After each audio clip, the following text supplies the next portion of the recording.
of this country we live in, and I was raised by and stood beside those who fought to keep it free.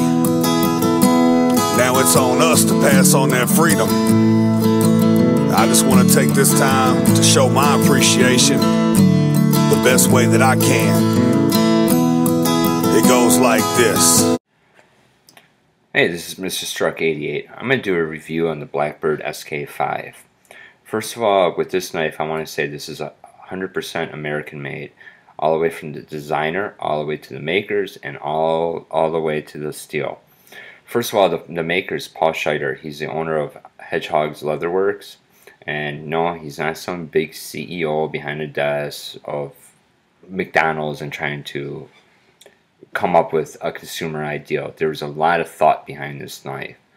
And after having this knife for 6 months, I was even able to tell. The maker of this knife is Ontario.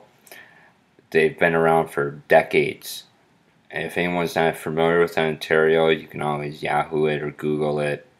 I'm not going to go much into the makers of that part of it. The steel, on the other hand, is a 154 CM, which is an American steel.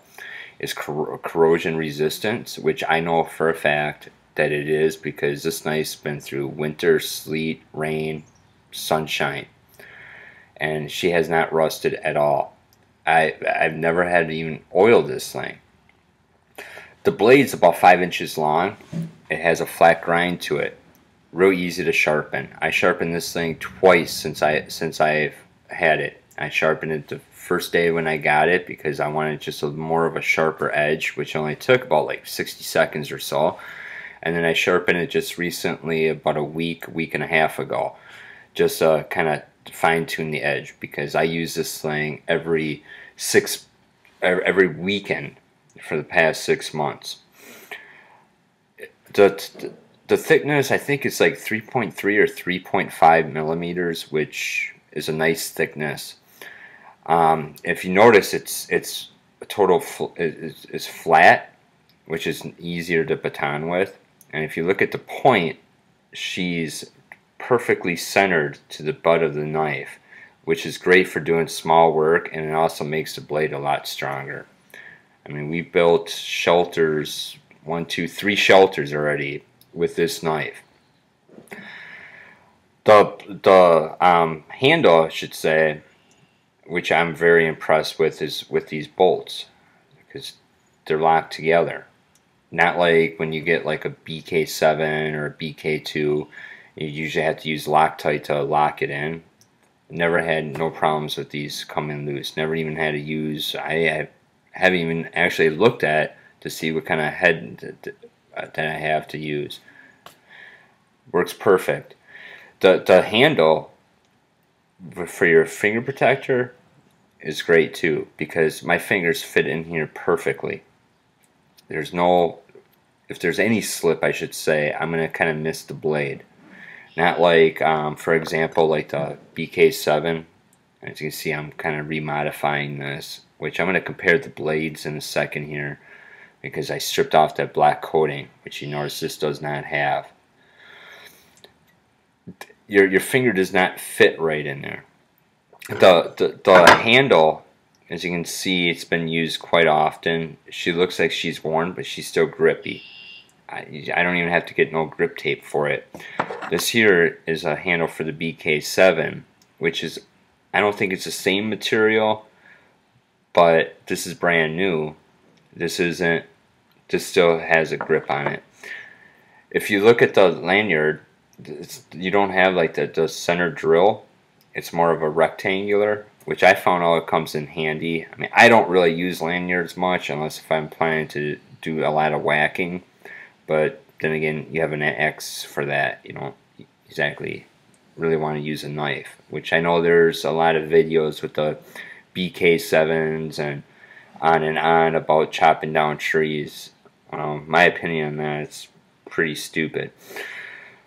If you look at the bottom of it, it's flat. It's great for pounding. Now, obviously, we're not going to sit there and pound, mostly bushcrafting, but in a survival situation, you may have to open up a can of soup and It'll be easier just to pound on there, you know, with a big stick. But overall, this knife, I would give a 10. And I also want to show a comparison, like with a Kershaw. I know this is a pocket knife, but even the make of the steel, you can actually tell the difference. This is the BK7 with the coating, which I don't like the coating because you get a little drag, and plus, let's say if you have to mix up some coffee real quick, yeah, I always worry about the flakes coming in there, because like that BK7, it started flaking. And I only had that for about 2 months. I decided to go buy that one and give this to my wife, and now I'm trying to figure out how I can get this back from my wife without this being part of me, because that would be a problem, and that would be in a very expensive bill.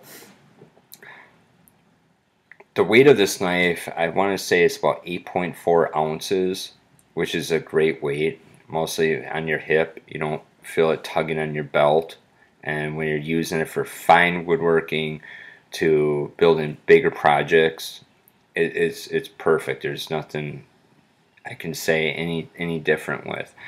For example, like the BK7, I know it's a bigger knife, but you can tell the weight's different by a huge amount. And this is more lopsided. This weight's more equal, and it's pretty much like an extension of your hand. I would highly recommend buying this knife, not just because it's American made, not because the owner, the designer's not a CEO. I would buy this knife because it's worth every penny that I paid for it.